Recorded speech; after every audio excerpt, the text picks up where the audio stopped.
পেটের মধ্যে খুব বেশি ভুক লাগছে আর আমার বন্ধু সাজেস্ট করলা যে আজকে তাই প্লেটার খাইতা। তো আজকে ভিডিওতে আপনারা দেখানোর চেষ্টা করবো আমরা কই গিয়া খাইলাম।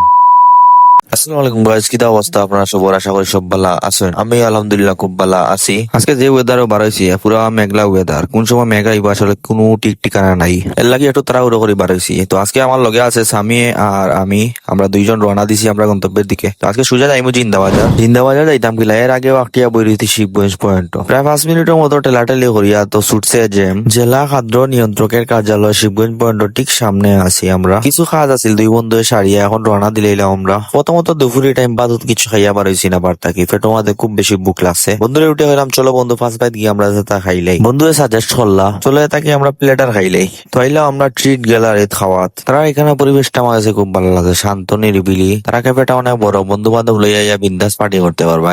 আচ্ছা আর মাত বার খাম নাই, আমরা খানি আইছি। আমরা অর্ডার দিছি 2টা লাক্সারিয়াস প্লেটার। আমার কাছে তারা ফুডের কোয়ালিটিটা খুব ভালো লাগছে, আশা করি আপনারাও ভালো লাগবো। আমার রিভিউ তো খালি শুনলে হইতো না, আমার বন্ধুর রিভিউটা তো আপনারা জানতে হইব। বন্ধুরে দেখাইলাম বন্ধু খানির টেস্ট খিলা হে শর্মাইয়া পুরা শেষ। আর এই শর্মাই দেখি আমার মনে হয় তার বিয়ার সময় তার কইনা দেখা আমিও যাওয়া লাগবো। আর আমার বন্ধুও রিভিউ দিলা, তার কাছেও ভালো লাগছে। তারা মেনু তো অনেক আইটেম আছে, আপনার ইচ্ছা মতো ফুড অর্ডার দিয়ে খাইতে পারবা। তখন অনেকে জানতে চাইবা ট্রিট গ্যালারির লোকেশনটা কোন জায়গা। জল্লার ফা জিন্দাবাদার। আলহামদুলিল্লাহ খানা ইদানি শেষ সোনার বাংলাদেশ। হঠাৎ করে ইচ্ছে বৃষ্টি, আমরা বেরিয়েছি পাঞ্চি রেস্টুরেন্টের ঠিক সামনে। তো আর কি আমরা ইচ্ছে খালি ঘাট সামনে তার ওয়াটার নজেলাটা কিন্তু যার বাইক দেওয়ার লাগে পানির প্রেশার খুব কম। আর এই ওয়াটার নজেলার দামটা আছে মাত্র 100 টাকা। তো তার বাদে বৃষ্টির মাঝে বিজি বিজি দুই বন্ধু একলগে বাড়ির উদ্দেশ্যে রওনা দিলে এলাম। জানি না কার কাছে কিলা ভালো লাগে, কিন্তু বৃষ্টির দিন আমার কিন্তু খুব বেশি ভালো লাগে বৃষ্টির মাঝে ভিজতে। আর পুরানো কিছু স্মৃতি আছে শৈশবর, ওগুলা কিন্তু মনে হয়ে যায় বৃষ্টি যে সময় দেয়। আশা করি আপনার কাছে ভিডিওটা খুব ভালো লাগছে। যদি ভালো লাগে ফলো করবা আর চ্যানেলটা সাবস্ক্রাইব করবা। দেখাইবো নেক্সট ভিডিও। আল্লাহ হাফিজ।